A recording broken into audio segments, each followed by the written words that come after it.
Hi guys, opportunity knocks a door only once னு சொல்லுவாங்க. But is that really true? No, not at all. நம்ம எல்லாருக்குமே daily ஒரு opportunity create ஆகிட்டே தான் இருக்கு. பட் அந்த ஆப்பர்ச்சுனிட்டியை ஒரு மிடில் கிளாஸாக எப்படி ஃபேஸ் பண்ணி அதை யூஸ் பண்ணுறோன்றது தான் ஒரு கொஸ்டின் மார்க்காக இருக்குது. இந்த வீடியோ மேபி கொஞ்சம் லென்த்தியாக இருக்கலாம், but sure it relates to everyone at some point. So sit back and relate yourself with this video. This is Arun and welcome back to another video.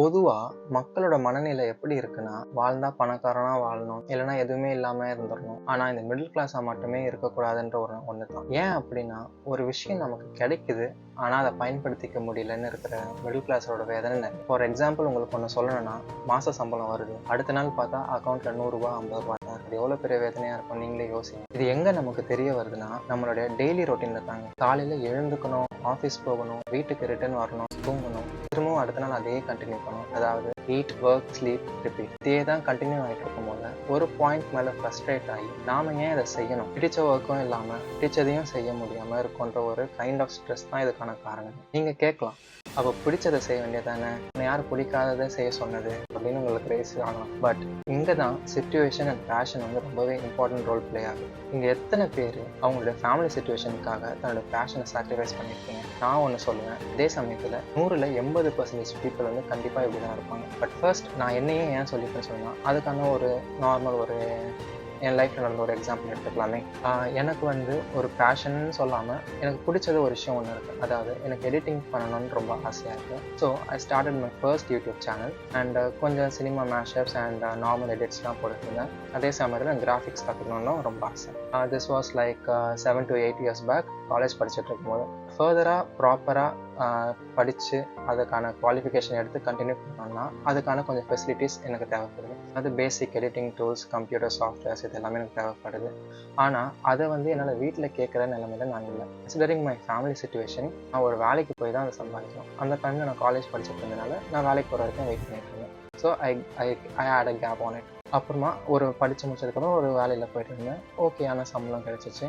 அந்த சம்பளத்தை நான் ஃபேமிலியும் பார்த்துக்கணும், எனக்கு பிடிச்சமான எடிட்டிங்கையும் நான் கண்டினியூ பண்ண முடியும். போக போக என்ன ஆகுதுன்னா, வேலையில் இருக்கிற ஸ்ட்ரெஸ் தாங்க முடியாமல் எனக்கு பிடிச்ச எடிட்டிங்கும் கண்டினியூ பண்ணாமல் அங்கே வேலையும் நிம்மதியாக பண்ண முடியாமல் போகுது. சேம் டைம் என்னால் ஜாபையும் விட முடியாது. இந்த ஜாப் விட வீட்டில் என்னால் பார்த்துக்க முடியாது. ஸோ இப்படியும் போக முடியாமல் அப்படியும் விட்டு போக முடியாமல் மாட்டிக்கிட்டு ரொம்பவே தவிச்சேன். But one thing for sure, என் மைண்டில் என்ன ஓடிட்டு இருந்ததுன்னா, என்ன வயசானாலும் எப்படி போனாலும் நம்மளோட பேஷனுக்கு ஒரு எக்ஸ்பைரி டேட்டே கிடையாது. ஸோ அந்த ஸ்ட்ரெஸ் இருந்தால் இருந்துட்டு போகுது. நம்ம எப்போ நம்ம ஃப்ரீ ஆகிறோமோ அப்போ கண்டினியூ பண்ணலான்ற ஒரு மைண்டில் இருந்தேன். பட் ஃபர்தராக டேஸ் போக போக என்ன தோணுச்சுன்னா, நம்ம இப்படியே ஸ்ட்ரெஸ்ஸை பற்றி யோசிச்சுட்டு இருந்தோம்னா என்னால் எதுவுமே பண்ண முடியாது. ஸோ என்னோடய ஃப்ரீ டைம், அதாவது ஒரு 5 minutes 10 minutes இருந்தாலுமே கூட எனக்கு பிடிச்சதை கொஞ்சம் கொஞ்சமாக அந்த கொஞ்சம் நேரத்தில் செஞ்சிடலாம் அப்படின்ற ஒரு பாயிண்ட் இருந்துச்சு. சம் பாயிண்ட் உங்களோட பேஷனுக்கான ரிவார்டும் கண்டிப்பாக கிடைக்காம போயிடாது. ஸோ நான் எனக்கு பிடிச்ச மாதிரி ஒரு சேனலை ஸ்டார்ட் பண்ணிட்டு ஸ்டார்ட் பண்ணியிருக்கேன். அண்ட் மெயின் திங் என்னென்னா, என்னோடய இன்ட்ரோவர்ட் பேரியரை நான் பிரேக் பண்ணணும் அப்படின்ற ஒரு ப்ராசஸில் தான் நான் இறங்கியிருக்கேன். ஸோ இப்போதைக்கு நான் இன்டோர்ஸில் நான் வீடியோஸ்லாம் ஷூட் பண்ணிட்டுருக்கேன். ஃபர்தராக நான் அவுட்டோர்ஸ்லேயும் நான் போய்ட்டு ஷூட் பண்ணலான்ட்டு இருக்கேன். But I don't know how long it will going to take. And இந்த சேனல் எப்படி போகும், எப்படி ரீச் ஆகுன்ற ஐடியாஸ்லாம் எனக்கு கிடையாது. பட் ஓகே, ஏதோ ஒரு பாயிண்டில் ஏதோ ஒன்று நடக்குன்ற ஒரு நம்பிக்கை எனக்கு இருக்குது.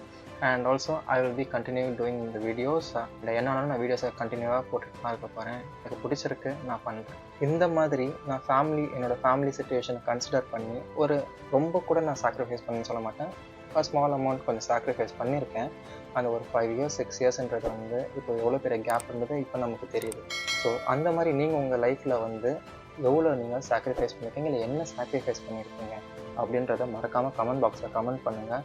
அண்ட் இந்த வீடியோ மூலயமா நான் என்ன சொல்ல வரேன் அப்படின்னு பார்த்தீங்கன்னா, உங்களுக்கு ஒரு விஷயம் பிடிச்சிருக்கு, உங்களுக்கு ஒரு விஷயத்தில் இன்ட்ரெஸ்ட் இருக்குது அப்படின்னும்போது நீங்கள் அதை ஃபாலோ பண்ணுங்கள்.